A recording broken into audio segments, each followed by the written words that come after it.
Any minute now. Yeah, we are live now, so I'm right on time, and you're talking about sweet and sour sauce at the top of your lungs. It's perfect. Yes, we'll give people a couple. Hopefully people will join us soon. It's only been, we still have a few minutes. Yep, we're good. But nice to see we have a full crew today. Yeah. Yep. Sorry. Okay. You're however often as you can is good enough. Darn, the ninjas missed again. I'll fix that next time. Did you not see the? Well, if she didn't know about the ninjas, then they kind of did their job. Maybe they're still. Maybe I gave it away. Yeah, now she's gonna be on the lookout for ninjas. They're late. What you don't know is I hired them myself.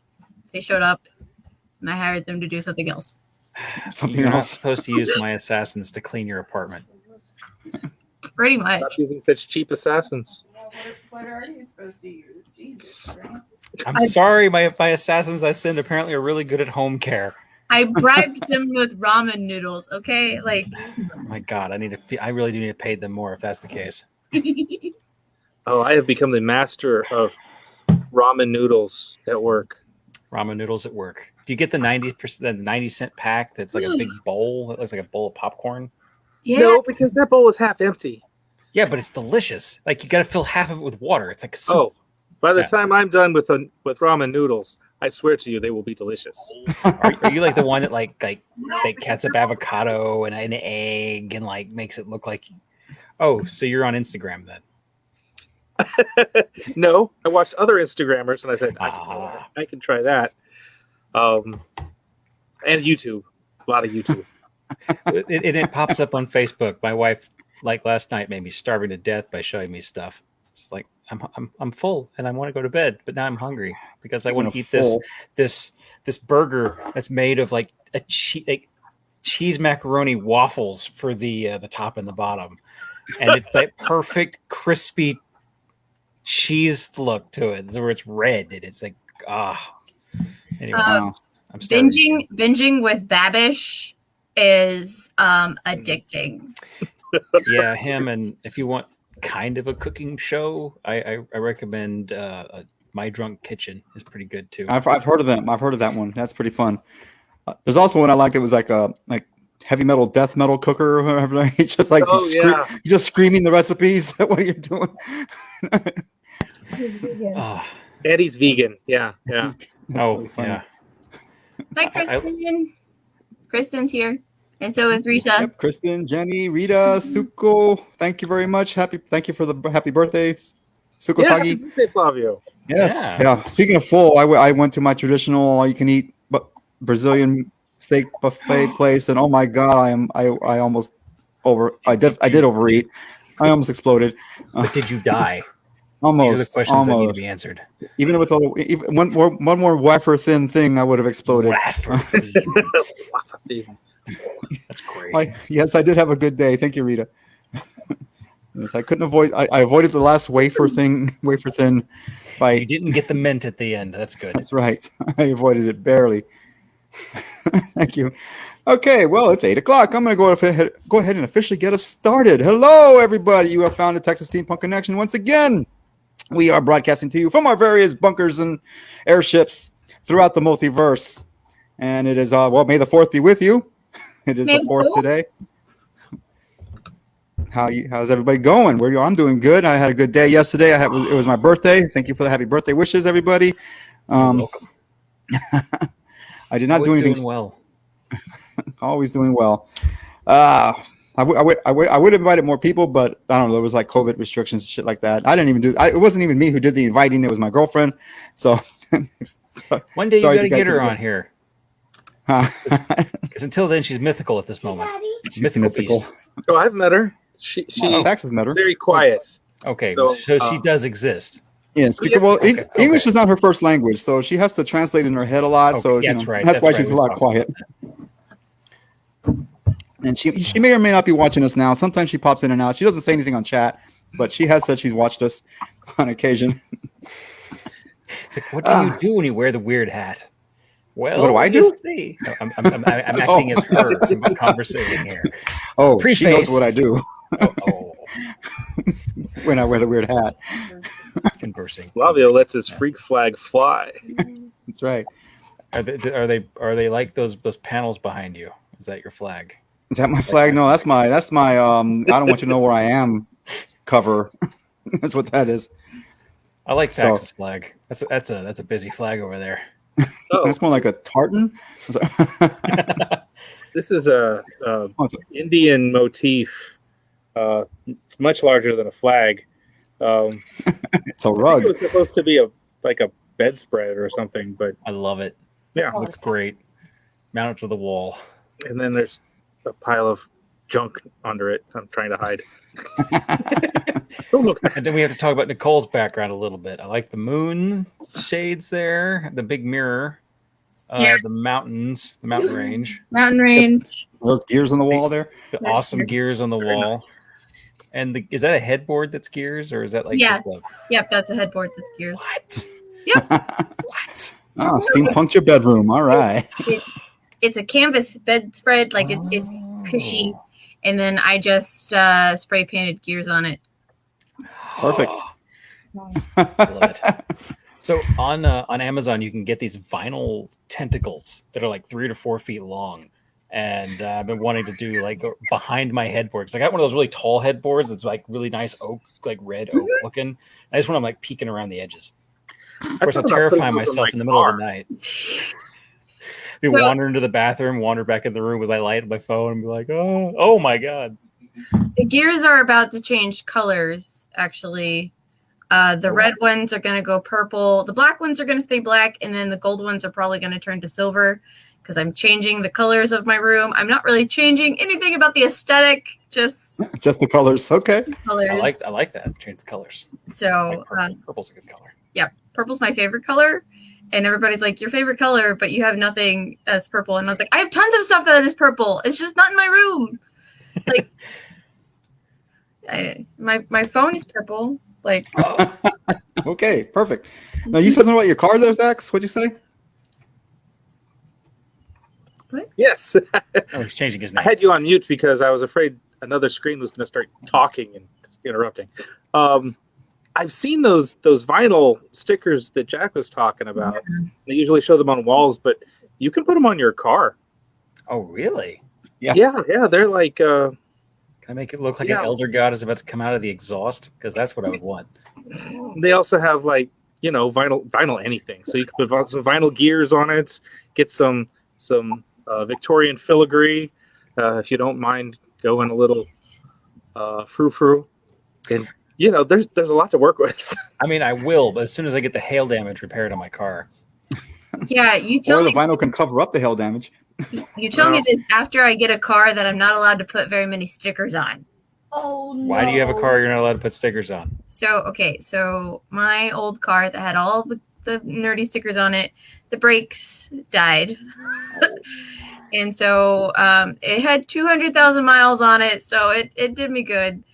And so we found a exact same model, actually a different year model of my Kia Soul, different color, with only 40,000 miles on it. And my dad bought it outright, and I'm buying it for my dad. And he's like, okay, until this is officially yours, put one sticker on it. I'm like, okay. Whatever works. You could just entirely wrap your car and tell them it's one sticker. There you go. There you go. I like that. Just we'll put all the stickers together, meticulously attach them with little tiny bits. Yep. Well, as our tradition, I'm going to open up with our "What are you drinking now?" First. Well, today I found another, obviously, another oatmeal stout. Ooh. This is called East Brother Beer Company, an oatmeal stout from Richmond, California. Decided to try someplace different. It's not bad. It's really dark, very dark. Good start right there. Yeah, very, very dark.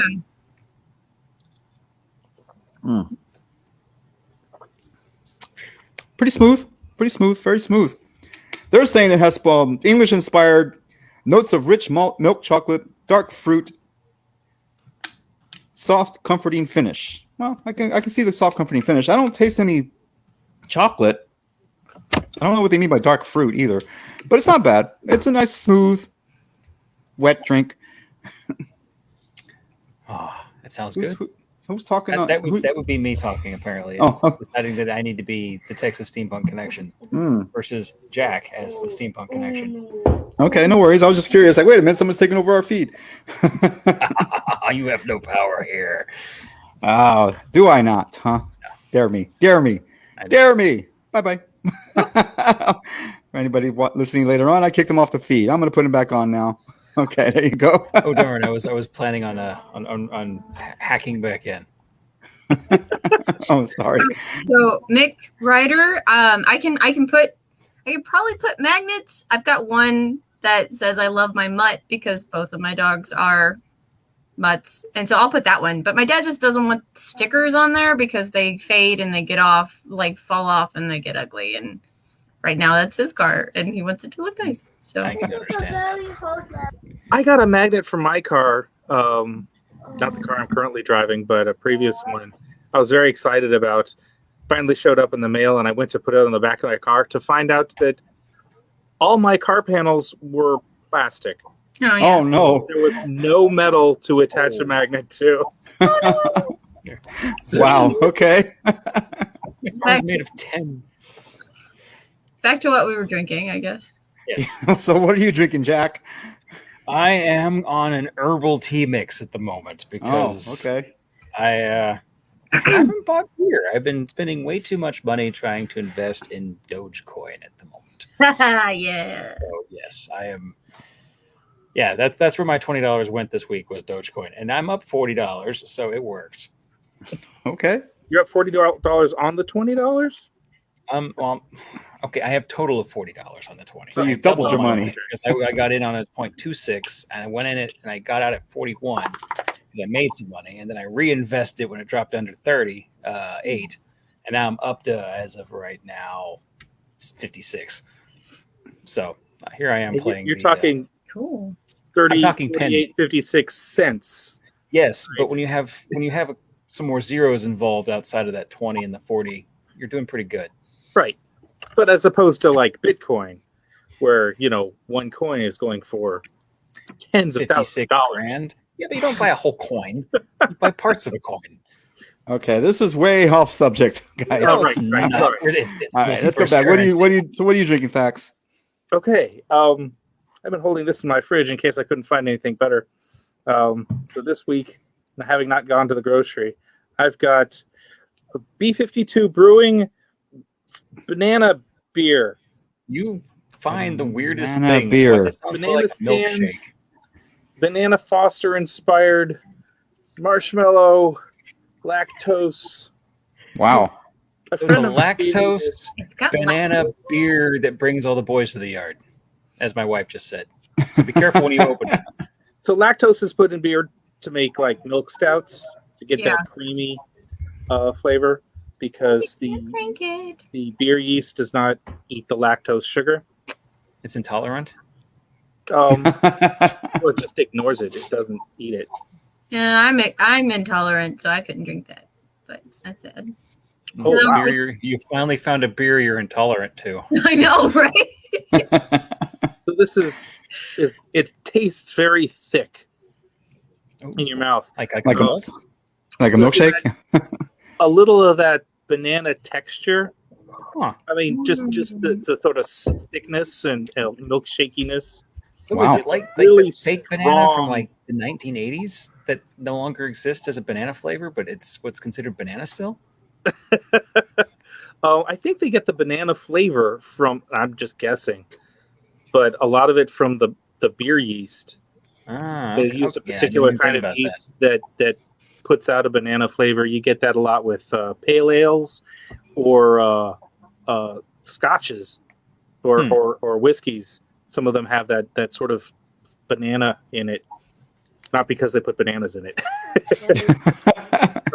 Well, I can tell you any scotches or whiskeys just taste like burning to me. There's not going to be any banana flavor at all. Erica says Live Oak's Hefeweizen, and she's right, has a lot of banana notes in it. Yeah, you're right. I remember that. It's a sweet beer, so it's thick, kind of banana-y, kind of sweet. Not so much that it was a dessert, but it stands on its own, definitely. Looks like it's pretty dark. Is it? It is. Stands on its very own. dark. You slice it. I might enjoy that one. I don't know where this came from, but I want to find more. Okay, awesome. How about you, Nicole? What are you drinking? I am currently drinking watered down Coca-Cola. It's only watered down because my ice melted. Okay. But I got a new mug that's not broken. So No leaking.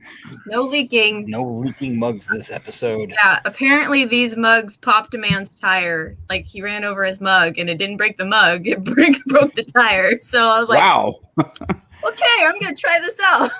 That sounds like a good mug. You know, Nicole, I'm always wondering after all of this why you would need such a bulletproof mug in your life. But the more and more I get to know you, the more and more it actually seems to be about perfect. Yeah. I had to use it as a shield against Spark, who is actually Burke at Steampunk. I had to use it as a shield against I love this. I would love to do. So I want to do some cinematography when we finally get to Steampunk November. We really should do something, yeah. Cinematography. Yeah, no, this will be a Steampunk. If Steampunk happens, I do have news on that. They're trying. They're trying. They're hoping. They're hoping to be able to talk to vendors soon. I don't know I don't know what's holding things up, but Leslie said we're hoping, and she's passing out cards. So that's a pretty big hope if she's passing out cards. So hear that, Kristen? Keep an eye out for that. If you're still listening. We told Kristen last weekend too. Okay. Perfect.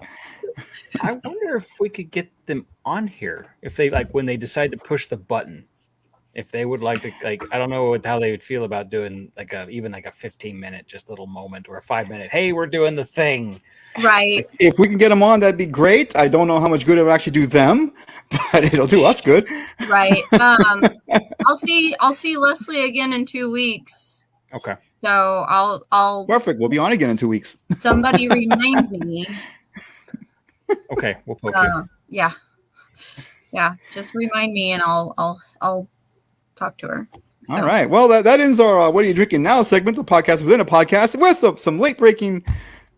You heard it here first, folks. That Steampunk November is trying. They're going to try really hard to get up and running this year. They have a few months, so hopefully they can. I mean, most of us, if not all of us, are vaccinated already. I'm vaccinated fully. I know Thax is vaccinated. Mm-hmm. I've been shot. You've been shot, okay? And once or twice, multiple times. We won't talk about it. Hello from New Mexico. No, hello to New Mexico. Sorry. Bye. Bye. Nicole, are you vaccinated? Not yet. I got to find time to do that because I've got to take 2 days off for it because I am in such close proximity with people that if I even feel sick, I can't come in. So I plan on taking 2 days off for that. But seeing as how I'm the only person at work right now, kind of can't. So. You would think in your line of work they would want you to be vaccinated. Yeah, you would think. Yeah, that's some weirdness with that. But anyway. Yeah, it was when I had the same problem in my work too. Ooh, well, Rita's about to get her second shot. All right, Rita. Great, Rita. That's awesome. Yeah, it's so exciting that things are starting to open up again as a result of actually, people getting the shot and being able to go out safely, as opposed to opening up again regardless of all and spreading the pandemic. But yeah, I went to a restaurant this week. I know. It was crazy. Deviant. Although at this point, some of the restaurants I've noticed are taking down they had barriers up between booths at one point or another, just for protection kind of thing. Some restaurants still have those. Some restaurants are taking those down. I think they're taking them down a little too early. They should at least wait a little bit longer, just because, just for the aesthetic and for just in case kind of situation. Yeah, I've been in a couple, and I'll admit to that. it's weird to sit with people right behind you again. Exactly. It's so weird. No, I kind of don't like the feel whole comfortable. keep 6 feet away from me thing. You know, it's people I don't know, keep 6 feet away from me at least. I don't care if you're sick or not. Just you keep know? that rule from here on out. Just 6 And the lifting of the lockdown is really pissing off. I mean, the traffic has gone back to insane and stupid. I'm sorry. Yeah, Yes. that is People stay home. Work from home. Just keep working from home. There's no reason not to. I know, anymore. right? My job, I have to be out there in the traffic because I'm mobile with my job. The rest of gotta you go could have play. stayed home. I get to stay home, so Yeah, if you Like, can't stay technically- home for your job, great. But if you can, do it. 90% of the people I talk to are on the phone. Very few people actually walk into the office I work, and it's usually stuff that they. All right, if I'm taking cash payments, that's unavoidable. I can't do that over the phone. Right. But I make cash, credit. They check to a degree. Go on our website and pay. It's convenient for me to be there to take cash, and yeah. So, but other than that, I get maybe 8 people tops a day in my office. Oh my So- God, that's too many. What's The 5 weird people when we in get my 2 at office are once. all vaccinated, but my supervisor, when he wants to come over to me, he'll like stop about 10 feet away and tell me to put my mask on so he can come over. Okay, It's that's the premise something. of the thing at this point. I kind of appreciate it. Yeah, I don't nothing wrong think with it's that. necessary anymore, but okay. Well, I'm just saying, like, also, what was it? Last week or two, I've been going to San Antonio a lot for my job, just because there's been a lot of stuff going on. And it's about 2 hour drive from my house to wherever I need to be, and coming home about 2 hours back. Last week, it took me 4 freaking hours to get home. Wow. Okay, Was it Because- rush hour? traffic, accident in New Braunfels, and then just Austin messed up traffic, just in general. You know, it's like just crazy. Go stay home, people. Just stay home. There's no need for you to be out there. That's my sorry about the commentary. Let's actually start talking some steampunk, guys. There's a TV show you guys have been wanting to talk about So much. on Oh, Netflix. So much. And I don't know how many people have seen it or not, so we're gonna have to be careful about it, Dax. 'cause I've we seen the wanna whole I get- thing. haven't seen it, so Shadow and Bone. So we'll do overarching stuff that doesn't actually deal with major plot points, but just like the way it's done, like the niceties of how it looks and the feel of it. okay. I'm just gonna start out. Y'all need to go see it. Yeah. Because Good. it Go is watch it now after awesome. this episode. So is it Shadow and Bone or Illuminaries? Shadow and Bone. We Shadow talked and about Illuminate. Did we? Illuminaries? No, we I talked about it. I talked The about it irregulars? 2-4 weeks ago, Yeah, I remember us talking about Illuminaries. Illuminaries. and it's I- cool. I don't remember Illuminaries. I remember That's I'm not also the excited. irregulars. The irregulars. the Irregulars. I'm sorry. I'm also excited about the Nevers Vice Sci-Fi. Like that's another one because that has what's her name? Eva Green in it. Mhm. So But it's on Yes. HBO, so we can't afford to go see it yet. I've been can watch watching it. HBO, It's good. so- I recommend it. I'll wait. We'll What talk a about it time another we day. are in to I have know steampunk the on TV irregulars, everywhere. Nevers, Shadow and Bone, the Illuminaries, which I know nothing about. Rather, I'm sorry about that. But wow, like good shows too. Yeah. Shadow and Bone, which we want to talk about tonight.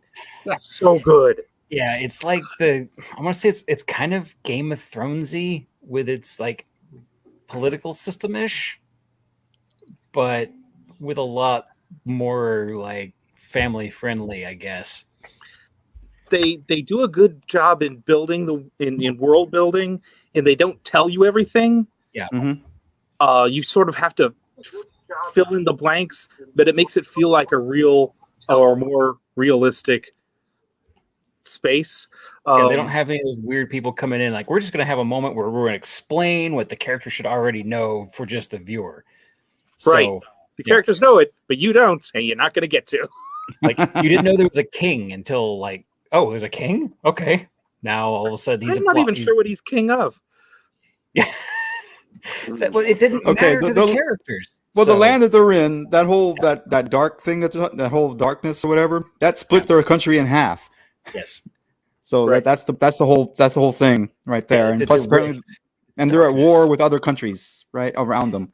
It's kind of messed up their economy. Half the countries and half you can go around the big barrier, which is not really a barrier per se. It's just think of it as like an evil sea. There's sea monsters that live in there and whatnot, but it's actually not water. It's just shadow. So all the bad things live there. It seems And sort of deserty.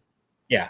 In there. Things have died in there. It used to be a lush forest, and it just has died because there's no light. And now there's evil things that run amok. There's wandering grooves and things like that. And so, but you can go around it, but it takes like 4 to 5 months. So no one wants to travel around it. And there's other warring countries on each end of that rift. So even going around it, you could be captured by a warring country and held for ransom or whatever they do. Yeah. And so the other side of the country is kind of like, well, we're kind of separate from everything else at the moment going on. We're kind of safe with this barrier thing up. Maybe we should go do our own thing. This sounds oddly like the book I'm reading, but not at the same time. It is based on a series of books. Yes, it's based on 2 series of books, I think. Okay. There are a number of series, but what we're watching right now is the Shadow and Bone trilogy. I looked that up, and it's one of those funny 5-book trilogies. Okay. Well, what happened was there's the overarching plot of like all the main characters, and then they have this little kind of like subplots they fill in with these other, like, I want to call them minor characters, but the TV show brings them in as an entire, like, they get equal time of storyline, and you really care about them, right? And so I got to the end of the first season, I'm like, why were we following those 2 characters who didn't do anything? I mean, now we have sort of their backstory because I think they're going to like be important in the next season, but they didn't really do anything here. But it was still a good story. Things. Yeah, they said some cute things. They had a moment, but other than that, they weren't really prevalent or relevant to the plot, which is fine with me. I don't mind having everything. Not everything has to make sense, and that's one reason I liked about this is there's a lot of just like, oh, look at this. Oh, look at that. They don't explain it, but I can make a assumption. Okay. Well, let's slow down a bit. Let's go. I'm just going to give my first impressions. My first impression is that the aesthetic, instead of being like Victorian England, it was more Russian aesthetic, I think. Yes. With their dress and even some of the architecture was very Russian. That was really nice. I like that. It was different for sure. To me, it was also very, very. I mean, it is a YA book, young reader book or young adult book or whatever. And there was a lot of YA to me. I was like, man, this is definitely a YA. So may I say something? I have watched a lot of young person TV recently, and like teenager-ish stuff. Some of the kind of. Okay. However, the way they wrote this, the scripts, it does not read. I mean, it reads like someone who has some grade levels to it. Like it's not simple. I must say, I understand what you're saying, but to me, I mean, that's the first time I've ever watched a show and said, "Wow, this is definitely YA." Not that it was bad. I'm saying, but I felt it. Buffy the Vampire Slayer is young. So this is a corresponding book series with Six of Crows. Yes. Okay. I know. I kind of know some of what we're talking about now. Like, I didn't put the 3 together. 3, whatever. I don't know. Is that what you're currently reading that sounds like this? No, I'm currently reading a book called The Bone Witch, and it's not even by the same author. So, but similar warring countries, but there's magic involved. Yeah. So to bring the question about is it steampunk or not, I'm going to say I don't know if it's really true steampunk, except for the fact that the fantasy of it is the magic wielders are becoming less relevant. And that is kind of why the villain is the way he is he's feeling threatened. And so, because technology is catching up, you have steam engines, you have these wind sail, like everything used to be kind of, well, let's just get a magic person to, give us the shortcut. Well, now we have the ability to make trains, we have guns, we have revolvers, which actually revolvers are faster than you casting a spell. And I don't have to do a funny thing with my hand to make it happen. They actually start kind of mentioning that. And so there's technology's finally catching up. And I want to say I like it because there's just enough. there's enough fiction to it. It's not our world, and I don't know. Help me out, Vax. It's not completely steampunk, but it's still steampunk because it's the fantasy, right? The author of the books referred to them as Tsarpunk. Okay, that's and right. I thought, yes, that's exactly right. It's Tsarpunk. Tsarist Russia punk. So you've still got Victorian long coats and top hats, but it's a Russian style costume, Eastern European, and which was refreshing, really interesting. Yes, I really liked it. Like I'm looking the at all the magic, guys. they refer to it as the small sciences. Mm-hmm. So they treat them like they're science, even though they don't fit with our understanding of science. Like magical chemistry is the way they kind of explain it. We do little things because it does take from us to do it. Therefore, you don't want to do big things. So it's alchemy. It's alchemy. Yeah. There's alchemy in it, or they don't use the term, but yeah. But yeah, they use alchemy. I don't know. And then, of course, I want to know more about the politics of the region. And they don't really go into it a whole lot. They allude to a lot. You feel that people don't know what they don't know more than they should, for one. These are simple people. Most, like the two characters you're following, one's a map reader from the military, and the other guy's a tracker. They don't know, and they know that the warring factions they're fighting, but they're like, I've never been there. Of course they wouldn't let me through their borders. And so it's wonderfully refreshing because it's fairly narrow for the characters that are there. And then you run to the other group of characters who are more worldly, and they know all these things, and they talk about them, and all the other characters kind of like, well, I don't know how to interact with this conversation, so they'll change the subject. But I don't know, it felt pretty good. I liked it. It moved at a good pace too. It starts off, and you're like, I think the first episode is the weird one because it's like one part's the past and one part's the present. And you don't know that until about halfway to 75% of the way through the episode. And then it's like, oh, okay, these two events are not corresponding at the same time. So it's like Witcher. It's exactly like Witcher. Yes. Except Witcher has a moment of like, oh, he's got the scar, or he doesn't have the scar. Or I didn't even notice the scar. Yeah, Witcher was a little bit timey, back and forth, past, future, present. You know, I got a little confused at first, but I finally figured it out eventually. Yeah. But that's me. I was confused as to what was happening, and then I finally put the pieces together around the end of season 1. Yeah, I found that really frustrating. Yeah, I didn't have a problem with it at all, but of course I like time travel stuff, so I'm used to like, all right, this is different. And then there's always like a tiny cue, and I don't know, I don't have a problem with time travel. Well, unlike the stupid book Steambound, where they had a flashback or flash forward. I don't know what the fuck was happening with this one. Never mind. That's a callback from a previous review. Sorry. But yeah, no, I don't have a problem with time travel either. And I did finally see the cue, but I was like, oh, this is going back and forth, and I've got 3 episodes left to figure out what the hell is going on. So. Okay. But once you figured it out, it actually, hey, oh wow, that was pretty good. Yeah, it's like, okay, this makes sense now that I know they're going back and forth. But yeah, no. It does give you a reason to watch it again. Yeah. Yeah, for sure. But I haven't. So if you guys are interested in Tsarpunk, this is a very, very decent version of it. I liked it. Yeah, I mean, it wasn't. Forward to it. It wasn't very far off of being a steampunk. It could have been easily steampunk if they just added a few more gadgets or whatever. I'm fine with it being called steampunk. I think it fits for me. It's definitely got. It's close enough. It's got 2 out of 3, and it's almost got 3 out of 3. All right, sounds short. Okay. One air wizard guy from just saying, "Hey, look, let's push a balloon," and now we're steampunk. And well, they didn't have balloons. They had the sand ships where they had the person using their air powers to blow the sails across the sand. They had a train. It was like a more grown-up version of Avatar. They did have a train. Yes, another variant of Avatar, because it's like you got the fire wielders and you got the wind people and you got like, like there are obviously specialties of people what they're good at, and there's not really many that do much cross across. Right. And the blood benders or whatever. The heart renders. Yeah, the heart renders. I liked that as a trick. That was a good one. I like how they pulled that off, and how everyone's just like, nope, tie your hands apart. Like, smart. I mean, it's how you deal with a witch, or it's you just deal with it.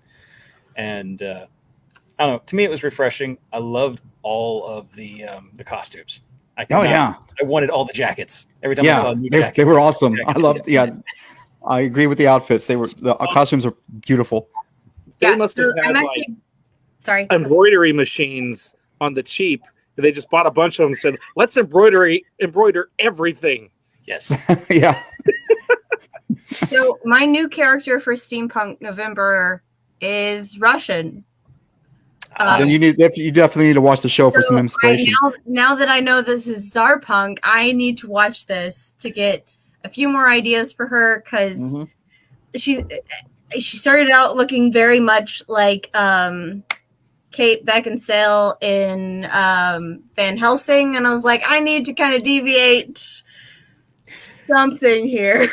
You need the one thing I've noticed about World War II Russian military clothing and whatnot is it's like almost there's like two sizes fits all. There's only two sizes, large and small, and so either your clothes don't fit because they're too tight, or they're bulky and just big.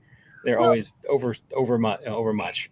Well, if Steampunk November actually, ends up happening and it's actually cold, lots of layers and bulkiness will be great.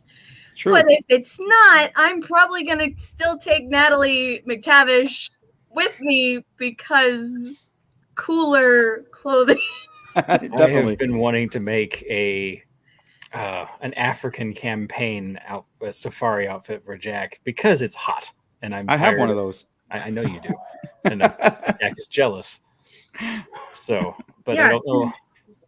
Like pith hat's not me, so I'll probably keep with the black hat. But I need 10 cowboy fatigues or something. Yeah, my pants and my shirt for Natalie are cotton, really breathable, for hotter weather. And then I just stack fur on top of her. That's what I do with Natalie.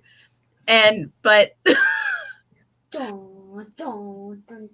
I do the Tsar one, I'm gonna have to find a different route to be. Yeah, there was a lot of fur in this show too. They had a lot of fur stuff, like fur shoulders and capes and whatnot. Just a lot of fur hats. They got the fur hats. Yeah, that sounds pretty Russian. Yep.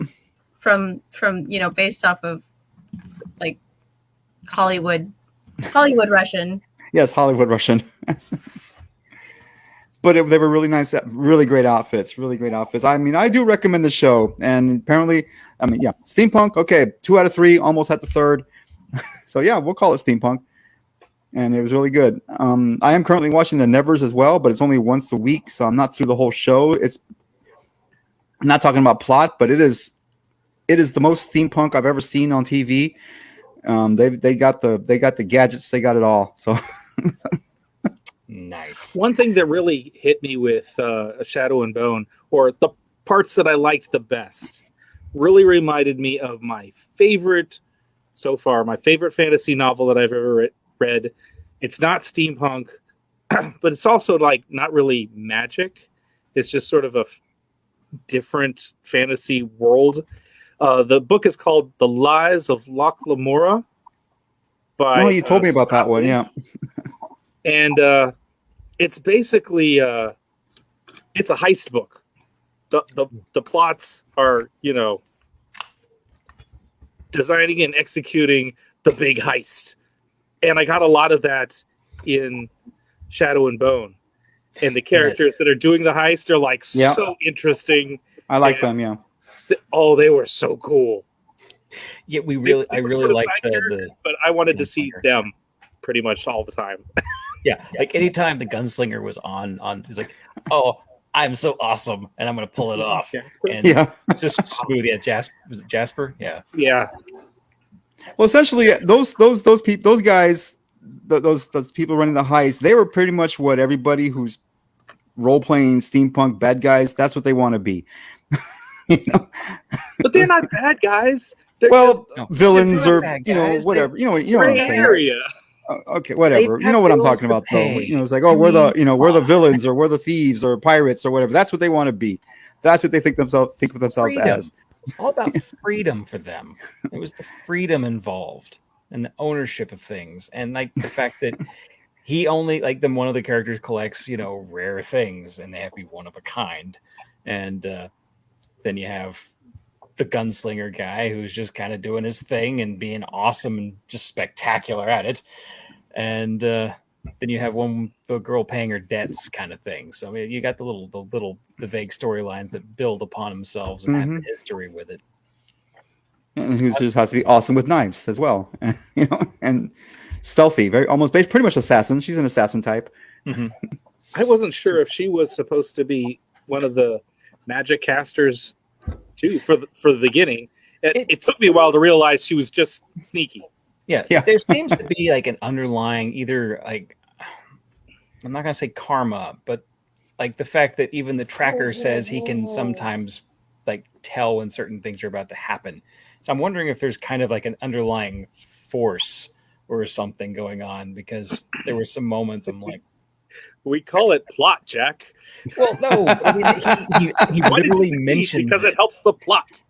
He mentions it though, like he hears a sound that no one else can hear. So I'm like, when are they going to bring up this? This is going to be because he's just more experienced at this kind of stuff. That's why he's a tracker, kind of thing. Yeah. Maybe there's more of it in the novels. That's what I'm thinking.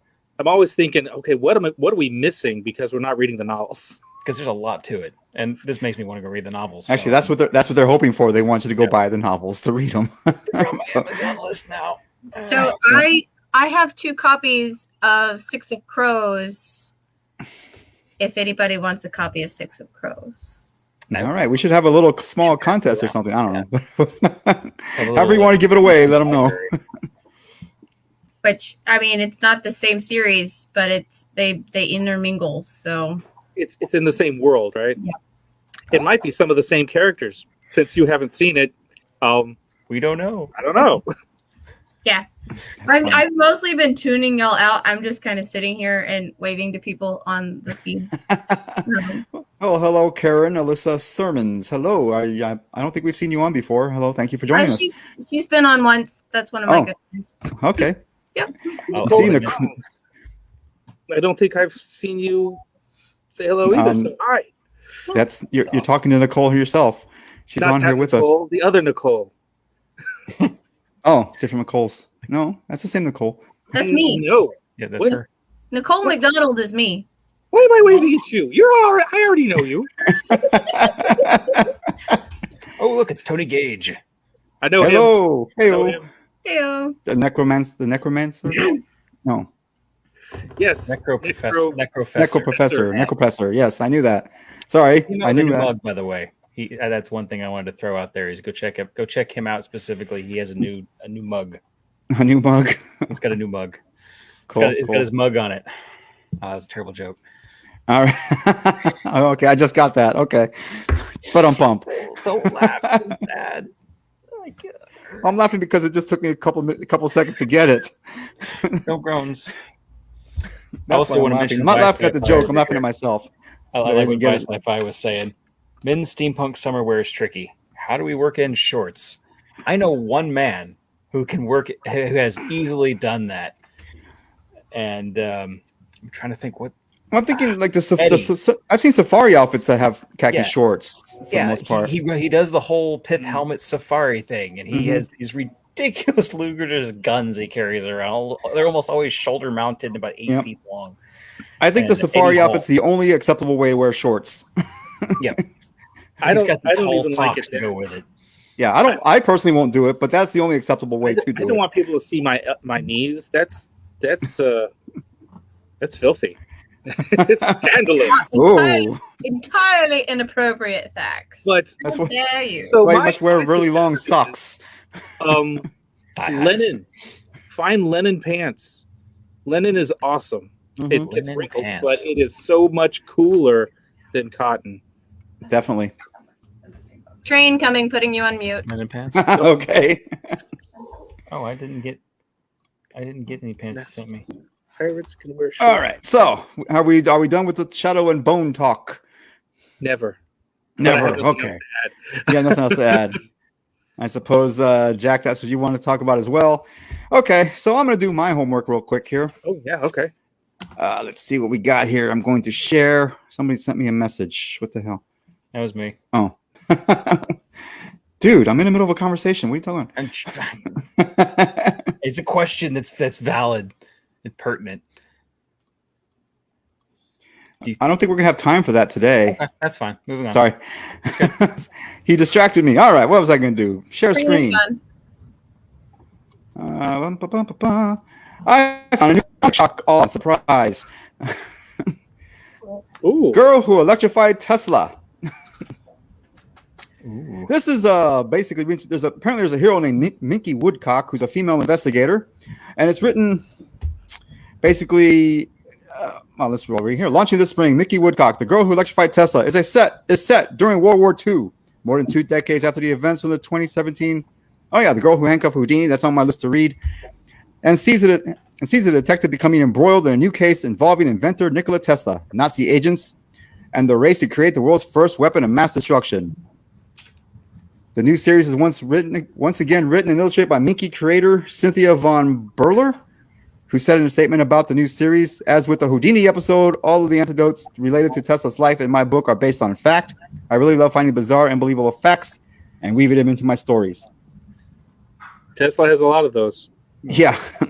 Van Buller is also providing one of the covers for the first issue of The Girl Who Electrified, blah, blah, blah. Okay, beyond Mickey. All right, that's more stuff. But anyway, The Girl Who Electrified Tesla. Ooh. This new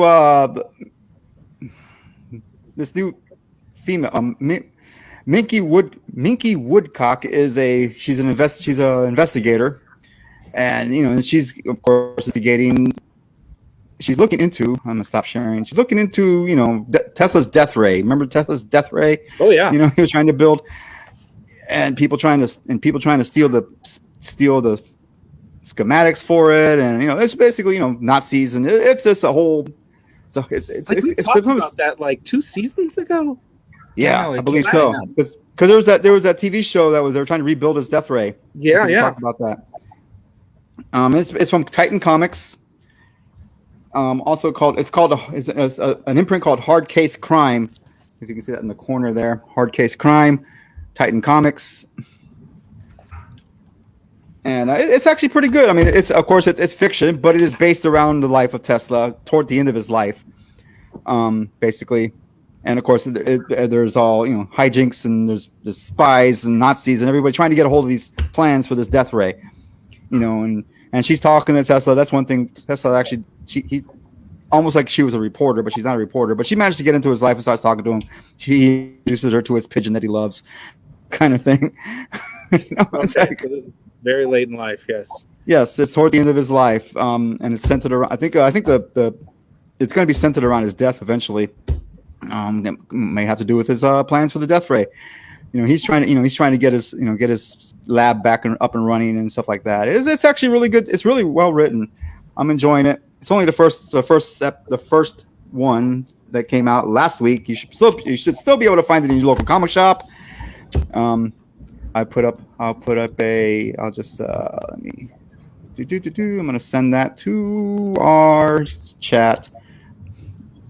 There. So it sounds like sort of a diesel punk and yes, pulp comic sort of feel. Exactly. That's almost right. The main thing what got my attention was Tesla. I consider Tesla the saint. I can't speak anymore. Patron saint. Patron saint. Thank you of steampunk. And this is centered around steampunk. Apparently there was a series before this about the girl who handcuffed Houdini, the same girl, Minky Woodcock. I think that's generally around the same time period as well. So I'm going to look into that one, see how close that is to being steampunk. Yeah, so I mean, it's another series. I mean, this is a great time for steampunk, man. We got steampunk on your TV. We got steampunk on the comic books. We got steampunk in the novels.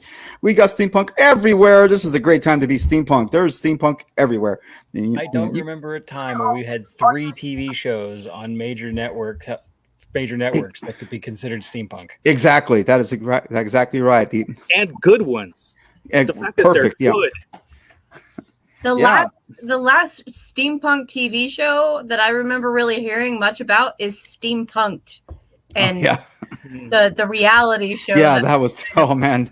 Yeah, we talked about that one too. Yeah. That Warehouse was. 13 was kind of steampunky. I liked Warehouse 13. Yes, the warehouse itself was very steampunk. And then but there's been some kind of one-off movies. What was it? The episode of one episode like Disenchanted season was done in like a steampunk world, and they were very exceedingly overly like. I'll admit that artistry for the steampunk world was perfect. It was so well detailed, and so like it's in culture now. If you haven't heard of steampunk by now, it's because you live in just don't go the same places. You're not on the internet in the right places, I guess, anymore. It's kind of, I don't know. I've run into people who don't know what steampunk is, and yet I live like right next to a Renaissance festival. So and not too far away from Ghost Town. Yeah, in the Ghost Town. I mean, I live in like everyone knows Wild West. So when I tell them this is 1800s science fiction, they're like, "Oh, okay, I can kind of get behind that." Yeah. But so don't let anybody tell you that steampunk is dying. It's still out there, and like I said, 3 major TV shows at the same time. Boom. My family only knows what steampunk is because of me. Yeah. Like there's portions of people on my mom's side of the family that are still like, "What are you doing? Like, what is this?" I'm like, "It's steampunk," and they're like, "I don't understand what that is," and I'm like, "It's this." It's like if you took the Wild West and Victorian England and just kind of mashed them together and threw some gears and some, science stuff in it. And it's like historical reacting without the history, I guess. Yeah. You got to kind of figure out, okay, where is their baseline that you can kind of go from? Right. I've brought up Jules Verne to people before, and they said, "Oh, I don't watch that show." What show? Jules Verne. It was. I picked a baseline that was not theirs. I usually have to jump. I'll be like old books. I'll go like Wild Wild West movie, and the newest one, that one where the cities are eating each other. That one's fairly steampunk. Yeah, Mortal Engines. Yeah, Mortal Engines. Mortal Engines. People have heard of that one. They're like, that was weird. I'm like, the problem with Mortal Engines is it ended up falling on its face. We didn't really talk about it on this show, but I haven't. I talked about the book once, I believe. Yeah, we talked about it a little. The book was great. The movie, as soon as it diverged from the book, it was terrible. Yeah, I agree. Oh, although Carnival Row was not too long ago. I remember that one on Prime Video. That was pretty good. Steampunk. Yeah, It didn't go over well Extraordinary Gentleman. That's what I was thinking. Yeah. That League people of know. Extraordinary Gentlemen is one that my family mostly recognizes as steampunk because Sean Connery. Yeah. It was a good attempt. It wasn't a great movie, but it was a good attempt. Hey, Really, like 7 pages of the comic, I say they didn't do too bad. Yeah, true. I really liked Carnival Row, but I'm a huge Orlando Bloom fan, and I kind of considered Carnival Row as more like fantasy punk because I didn't see a whole lot of steam in it. I mean, I saw some of it, but because of the fairies, I considered it very much like fantasy or fae punk. But that's just me. But I liked it all the same because it was good. And I love punk stuff. So yeah. Oh, what movie was it? There was a movie that came out a while ago now, and it was about like a falling star, and it was a girl, like Stardust, maybe is the movie. Stardust, yes. It had what's his name being the lightning collector in an airship. What was his name? Not DeVito. The mole. De Niro. Robert De Niro, yes. It was De Niro. Like, that was like the most steampunk thing I've seen in a long time. And then it was done and it was gone and no one knew that scene. Like, yeah. I read the comics before the movie came out, and beautiful fantasy, not strongly steampunk, but I enjoyed it. When you find yourself on a flying boat. Flying boat collecting lightning, that's pretty steampunk. Sure. We're putting lightning in bottles here. I mean, it's pretty steampunk. But, yeah. It's really hard to explain steampunk because it's not like it's not like trying to explain Dune to somebody. There's not like there's book and movies behind it. There's just it's a concept and an idea that doesn't have a main core of something. Yeah. And so, like, you ever heard of a Cthulhu? Yeah, that's kind of steampunk, but not really. But it's involved. And Yeah. That's it's with in there. that one comic, the Misotynic, that I introduced recently. That one comic that I talked about, that was Cthulhu based. Yeah. I mean, steampunk's very broad. Like I said, that's why we have these categories that we try to, if it doesn't have at least three or four out of these, or two out of three or 3 out of 4, whatever. Yeah. We might need to expand on that. And get some, we could. That could be. They make it hard. But then we're those people saying things aren't steampunk when they could possibly. I don't know. I think we try really hard not to be like gatekeepers. Yeah, I definitely do not want to be a gatekeeper. I just want to introduce. Where you have to draw a line. Exactly. There's steampunk, Star Wars, and Star Trek out there. I mean, we're kind of like really just like okay. Steampunk is an aesthetic. So okay. I do have the steampunk Star Trek, and to me, the only reason I like it is because it is not. They're not twisting Captain Kirk and shoving him into a steampunk setting. It's a different enterprise, different crew completely. So it could be an alternate dimension. Yeah, no, I get it. So, I get it. I think that's now the Steam Wars, the Star Wars Steam Wars comics, I did not like those because they were saying this was C-3PO, but clearly it was not C-3PO. They took him, they completely twisted him, or this is Han Solo, that wasn't Han Solo, kind of thing. That was the difference in my head between Star Wars steampunk and the Star Trek steampunk. See, I wasn't even thinking about that. I know some people in the group that go to conventions that have dressed up like we have steampunk Darth Vader, Luke. Like there's a group of guys and girls who do the steampunk Star Wars.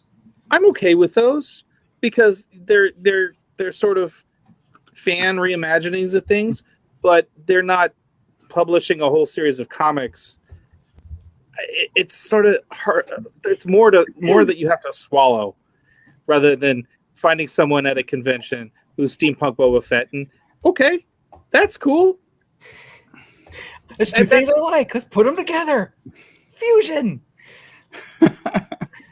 Well, I mean, I was talking about cosplaying. That's different, to me. I mean, if you want to, steampunk up your outfit, great, But I mean, when it comes to like storytelling, like I said, I didn't like the steampunk Star Wars because they were saying, people like this is Han Solo, this is Chewbacca, but they were clearly not those characters. If they had just said it was a Star Wars tale with a steampunk aesthetic, goofy. A little goofy. It was very goofy. But like I said, the Star Trek steampunk. Like I said, they didn't try to say this is Kirk. They said this is completely different. This is a different enterprise with a different crew that just happens to have a steampunk aesthetic to it, and it worked for me anyway. Because it's just alternate version, alternate world, whatever you want to call it, So, and I have those comics, and they're really good. So what do you think, Nicole? Oh, throw you on the spot. I'm one of those that's like. Don't like if they had claimed I haven't seen or read the Star Wars, the Steam Star Wars or what are Steam Wars, but I'm kind of picky about my Han Solo. If he's not the same Han Solo, it's not Han Solo. Exactly. Now, like, not to say if it's not Harrison Ford, it's not Han Solo, because the new Solo movie, the guy who plays Han Solo, he did a good job. But they kept to the storyline, they kept to his character. It's all good. Now, if they just took the name Han Solo and stuck it on a different personality, it's like, no. That's exactly what they did with the Steam Wars. Yeah. Okay. So, yeah, that's my argument. I understand, but I'm not going to be like, no, you can't do that in steampunk. Like, I'm not going to, if someone wants to dress up as that character and say they're Han Solo, I'm not going to be one to, like, no. Well, I guess what I'm saying is that I'm not saying it wasn't steampunk. What I'm saying is it wasn't Star Wars. Okay, that's what I'm saying. Yeah, no.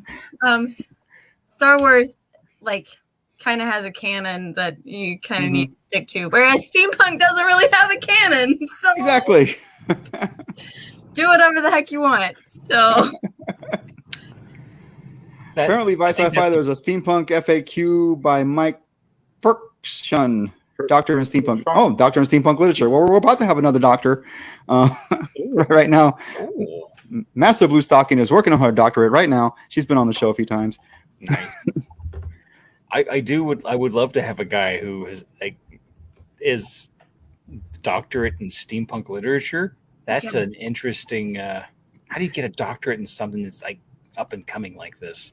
Yeah, and why didn't anybody tell me that, 7 years thing. ago when I was working through college? Like, Oh my God! Yeah. I get Undergraduate. the feeling that when you get to the doctorate level, you kind of get to make it up as you go along. that's valid. I know somebody who's got a doctorate in LARP. Yeah, I know her. Yeah, I know who you're talking about. I'm not gonna,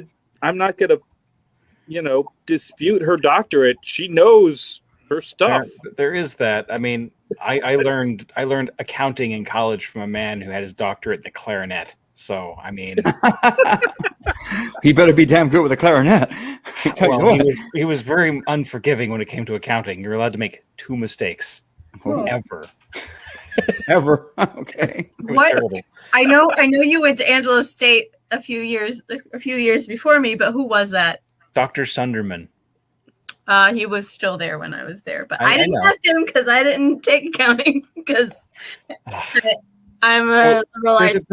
There's another teacher. I'm not gonna say she's better. I'm gonna say she's different for the people who don't want to have to be a literal computational machines when they walk out of it. Like most of my friends who took Sunderman, who came out like a completely different mindset of person. But Mrs. Knox was great, and she was fun. Yeah. But off topic here. Sorry. Speaking of off topic, I'd like to switch topics because they're coming up on the hour, and I want to make sure this gets in before the end of the show. Yeah. Jenny Lynn Shaver, who is watching us right now. And she just commented that county means something different in Tech Talk. I have no idea what that means. I'll explain it later. Okay, it's not dirty. I hope it's dirty.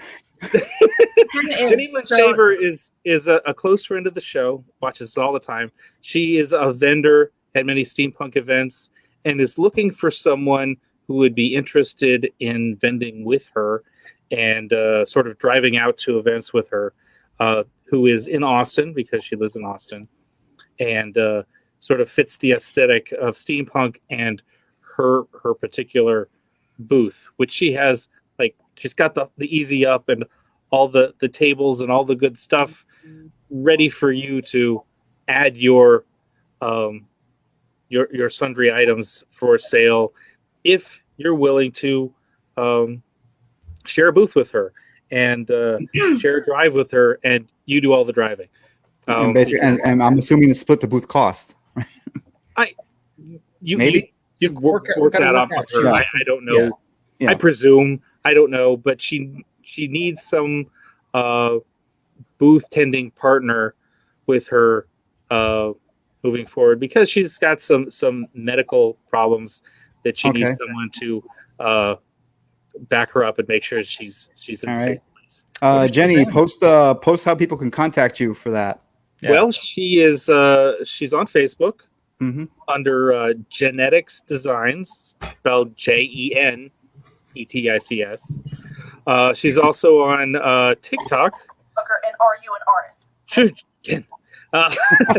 If you look her up under, I spelled the same way, genetics.firequills, you can find her TikTok page, and she's very amusing.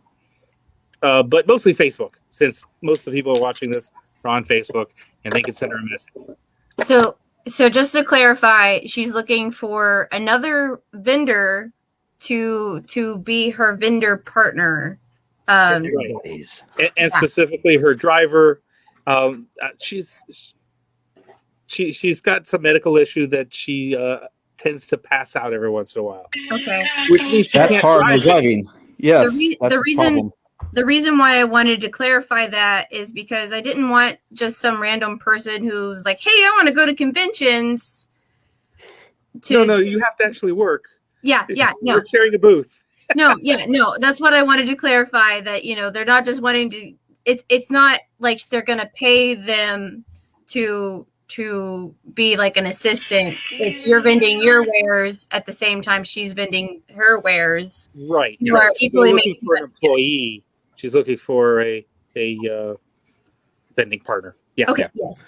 So- I wanted to clarify that so that she didn't get random people that was like, hire me. And she's like, I'm not hiring. I just want, yeah.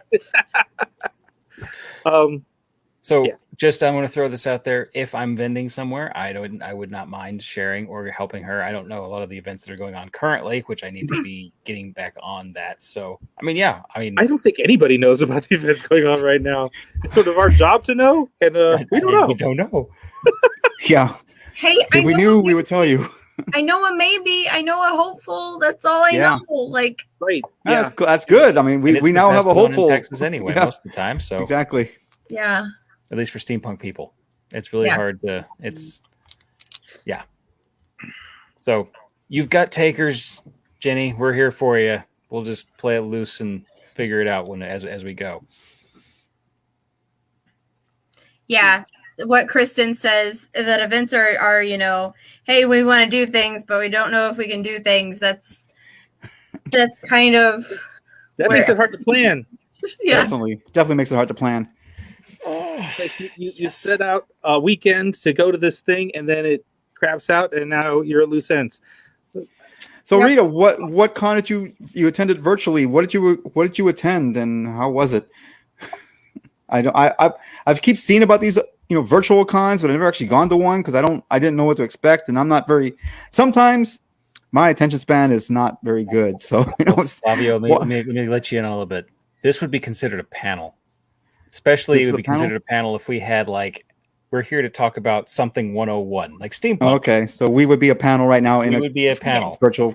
So that's and then of course if you're willing to buy something, it'd be a whole bunch of people get like little mini videos of what they're selling and then a link to their website. Oh, okay. So I would have a hard time keeping Yeah. If I was watching us right now, I have a hard time paying attention. I'm sorry because my attention would be is like having a video feed of all right, here's the panel from this time to this time. Here we're gonna go like 15 minutes of looking at everyone's sales stuff and then moving on to like the music video of like the live music and then cut to other panels and such. Like kind of have it that way. Like if you didn't have to walk at a convention, you just had all of a sudden a camera turned on and you're in a different part of a convention.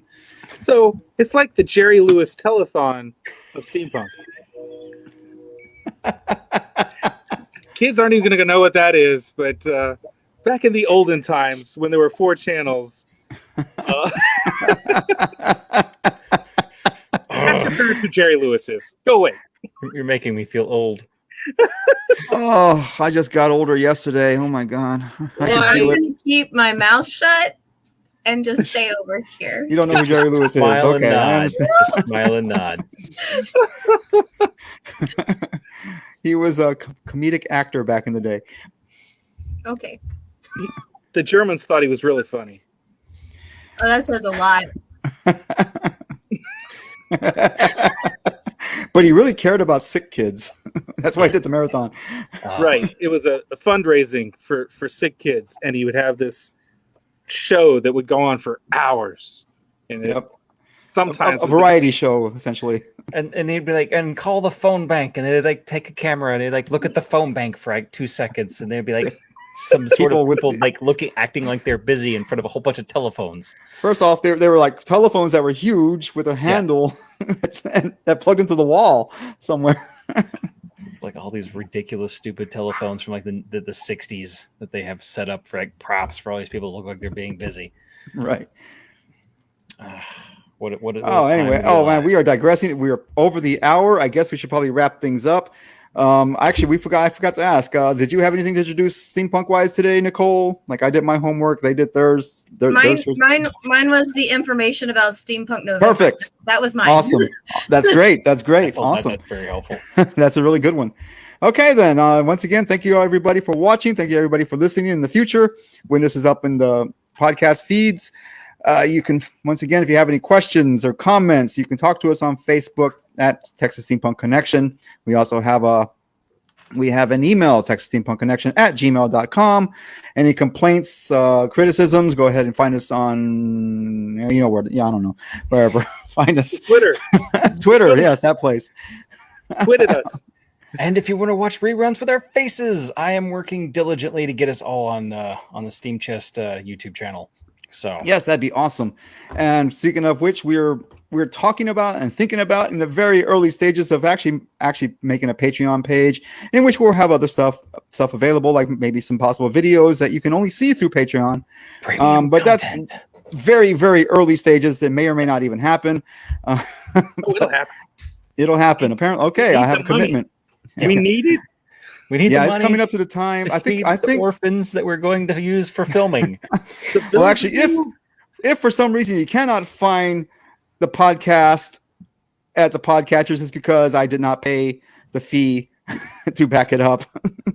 Because it's due around this time, either yesterday or today. So either it auto paid or it hasn't paid yet. So I will find out in a little while whether or not the podcast is available. That is another reason why we need Patreon, because it's kind of pricey. We'll set you up a Patreon, and then we'll advertise the heck out of it next episode, and everyone can hate us for it. Right. I'll take my shirt off for a Snickers. That doesn't help We don't pay need the Snickers. fee. We need money. But it will keep him fed, apparently. You couldn't find me on Twitter. Twitter, it is, what is the Twitter handle? Texas Steam Connect, I believe it is. So it was kind of dicey there at the beginning when I first got that, because a lot of very steamy pictures that were not steampunk related or people were trying to join. That's just anybody on Twitter, man. You just have to deal with that. Yeah, but I don't understand Twitter, so as I said before, and that's not a surprise. Nicole, being the youngest one here, should understand Twitter better than the rest of us, but she's a TikTok user. Twitter's our generation. Yeah. Sadly. Twitter's not. My generation is MySpace. I'm sorry, but MySpace is gone. Yeah, that was actually mine to begin with. That's actually how I met my boyfriend. But Twitter annoys me. So Okay. I never really got into Twitter because it annoyed me. So I was an Instagram, Facebook, and now a TikTok user, but that's it.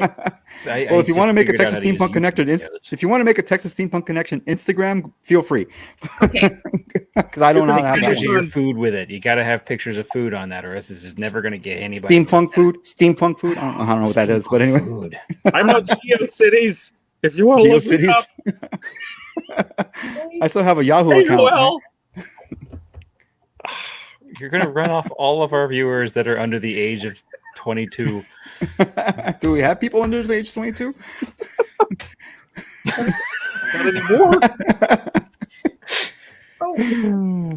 Wow. Okay. Well, we are way over time. Well, not way over time. We are at least 12 minutes over time, and I've already said our goodbyes and thank yous. So we are signing off. Until next time, mind your gauges. Bye.